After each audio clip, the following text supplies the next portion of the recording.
پاک میں ہمارے آقا کریم علیہ السلام نے ادب بتایا کہ خواب دیکھیں تو کیا کرنا چاہیے۔ سب سے پہلی بات تو یہ ہے، اگر کوئی برا خواب دیکھا، ایسا خواب دیکھا جس نے پریشان کر دیا، جس نے ڈرا دیا، گھبرا گیا بندہ، تو اسے چاہیے جو ہی اس کی آنکھ کھلتی ہے تو اپنے الٹے ہاتھ والی سائڈ پر تھتکار دے، اس طرح کر کے تھتکار دے، اور منہ سے پڑھے لا حول ولا قوت الا باللہ العلی العظیم، اور اس خواب کا ذکر کسی سے کرے ہی نہ۔ بس یہ ذہن میں رکھیے، پریشان کرنے والا، گھبرانے والا، ڈرانے والا خواب دیکھا ہے تو اس پر بائیں جانب جو الٹی سائڈ ہے اس طرف تھتکار دے 3 دفعہ، اور لا حول ولا قوت الا باللہ العلی العظیم پڑھے، اور خواب کا ذکر کسی سے کرنے کی ضرورت نہیں ہے۔ اللہ تعالیٰ اسے اس خواب کی تاثیر سے محفوظ فرما دے، اسے اس کی کوئی برائی نہیں پہنچے۔ لا حول ولا قوت الا باللہ العلی العظیم اللہ کے عرش کے خزانوں میں سے خزانہ ہے، ہمیں تو اندازہ ہی نہیں ہے کتنی بڑی قیمتی چیز ہے۔ اللہ کے عرش کے خزانوں میں سے خزانہ ہے لا حول ولا قوت الا باللہ العلی العظیم۔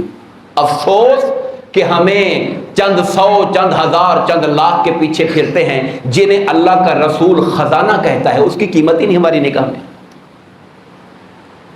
آقا فرماتے ہیں جب کوئی بندہ گھر سے نکلتے ہوئے کہتا ہے بسم اللہ توکلت علی اللہ ولا حول ولا قوت الا باللہ العلی العظیم، کہا جاتا ہے بس تیرا خدا کافی ہو گیا، تیرے لیے بس تیرا اللہ تیرے لیے کافی ہو گیا، تو نے خدا پہ چھوڑ دی بات۔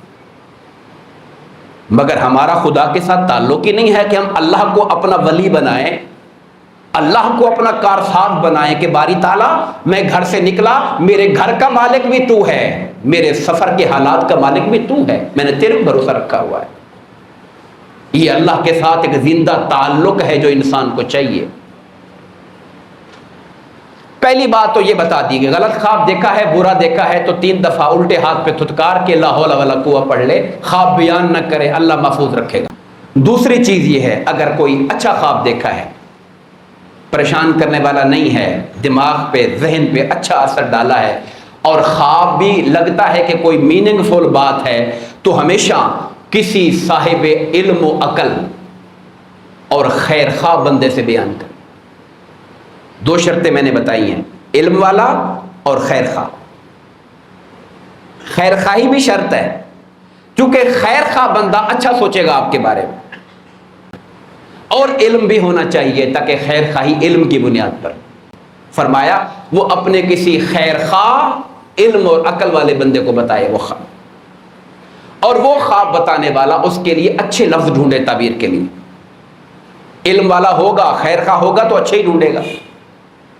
اور تیسری بات یہ بتائی گئی، یہ وہی بات جو میں نے عرض کی کہ تعبیر بتانے والے کو چاہیے کہ تعبیر سوچ سمجھ کر بیان کرے اور کوئی بری تعبیر زبان پہ نہ لائے۔ ایک روایت میں آتا ہے کہ خواب ایسے ہے جیسے پرندہ ایک ٹانگ پہ بیٹھا ہوا ہے، آپ نے تعبیر بیان کر دی، پرندہ ٹک کے بیٹھ گیا، یعنی تعبیر سے وہ چیز ویسی ہو جاتی ہے۔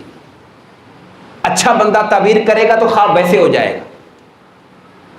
یہ حدیث پاک میں اس کی مثال دی گئی کہ تعبیر بیان کرنے والا ایسے ہونا چاہیے، خواب ایسے ہوتا ہے جیسے پرندہ ایک ٹانگ میں بیٹھا ہے، ابھی اڑا، ابھی اڑ گیا، آپ نے اچھی کر دی تو اچھے طریقے سے بیٹھ گیا، اگر بری کر دی تو وہ برے طریقے سے بیٹھ گیا۔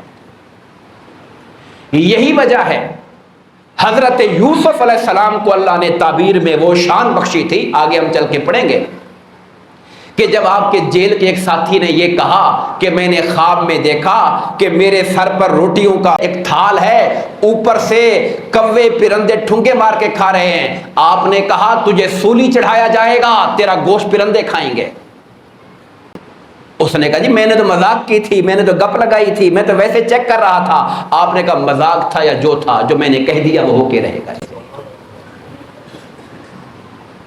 وہ پیغمبر کی زبان تھی، میں عام بندوں کی بات نہیں کر رہا، وہ پیغمبر کی زبان تھی، اللہ کا نبی تھا، ان کو اللہ نے خاص علم دیا تھا تعبیر کا۔ وہ بھلے اس نے جھوٹی بات بھی کہہ دیا کر، تو آپ نے جو تعبیر دے دی وہ تعبیر ویسے ہو کے رہی اس کے ساتھ۔